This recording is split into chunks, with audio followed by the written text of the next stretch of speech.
Hi, welcome to AGN Media's Green White Checkered. As always, I'm your host, Kerry Vornado, and with me are Terrence Hundley and Jacob Mayer, my colleagues.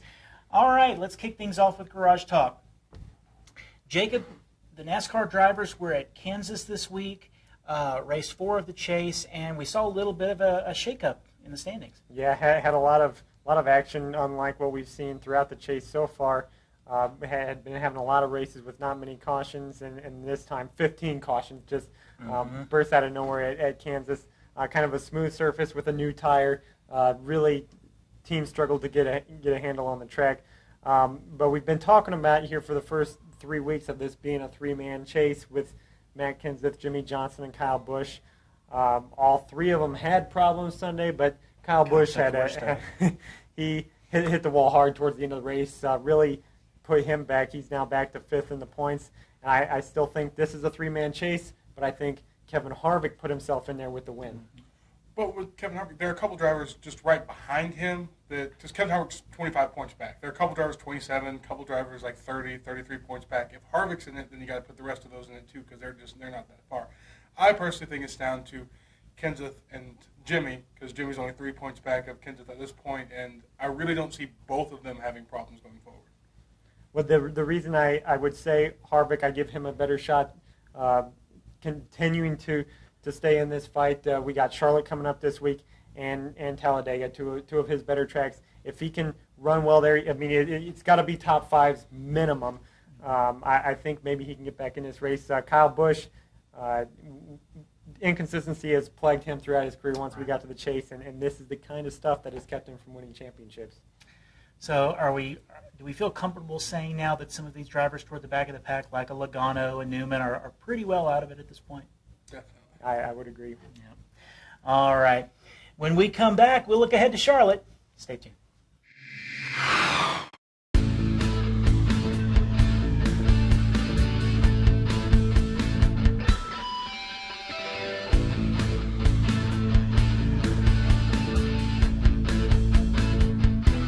Welcome back. It's time for Pace Labs, brought to you by Route 66 Motor Speedway. All right, Terrence, we're headed in for race 5, I guess, going to Charlotte. What can we expect? Well, we're hitting that halfway point of the chase, so it's getting down to the nitty-gritty. Everything has to happen now if you're going to make a move. If you're one of those guys at the back, you've got to make your move now. And it's the only night race of the chase, so lights are going to be on, tempers are going to flare, probably going to see a full moon somewhere, as it always seems to happen on night races. So, I think it'll be pretty exciting. Yeah, I think we're finally getting to the good part of the chase. We went Chicago, all the rain, and then once the race started, other than blown engines, not a lot of action. New Hampshire and Dover, both races where the guys who were leading the chase were leading those races. Kansas was a little unexpected, had a little more action there than we might have thought going into that, but now we got Charlotte, Talladega, Martinsville. 3 of the most action-packed tracks on the schedule coming up. I think this is really going to be the fun part of the chase coming up. If there's a point where Matt Kenseth and Jimmy Johnson can end up in trouble and all of a sudden bring this back to everybody else's type of race, it's these next 3 races. That would be drama, to be sure.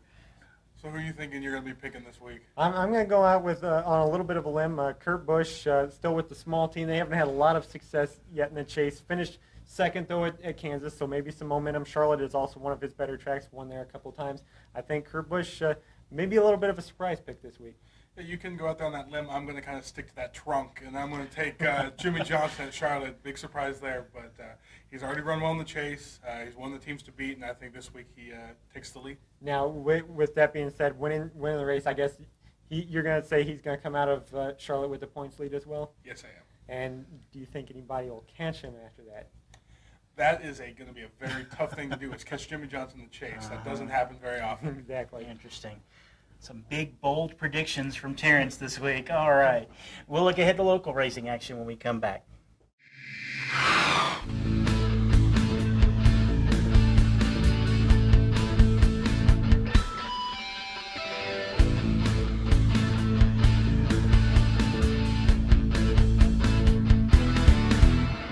Welcome back. It's time for Getting Our Kicks, brought to you by Budweiser. Terrence, you recently had a chance to talk to Texas Motor Speedway President Eddie Gossage. Some changes happening at the track. Tell us about what your interview.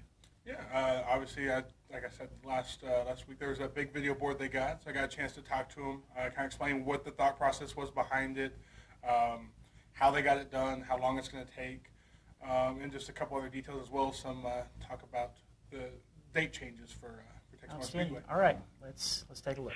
Well, our track in Charlotte, North Carolina, we're part of the same company. They've got a screen that is roughly 200 by 90 feet, and it's currently the world's largest big screen.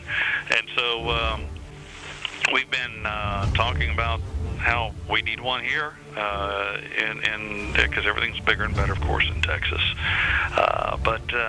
So it's been in the works, in the plans, since the one in Charlotte was even announced back about 4 or 5 years ago. Just having to get to the right time to do that, and now we're there. So we're excited about this. It's about providing more amenities for our fans to give them the very best that nobody else has in all of racing, so that when they're sitting around their kitchen table talking about where they're going to go watching racing in 2014, they'll say, we got to go to Texas and check out that big screen. So, All right, great report, Terrence. Appreciate that. All right, that's all we have for this week. Want to remind everybody to drop us a line at gwc@amarillo.com, gwc@amarillo.com, and be sure to check out amarillo.com, the motorsports page. You can hear Terrence's full interview there. Until next week, everybody have fun, stay safe, and keep racing.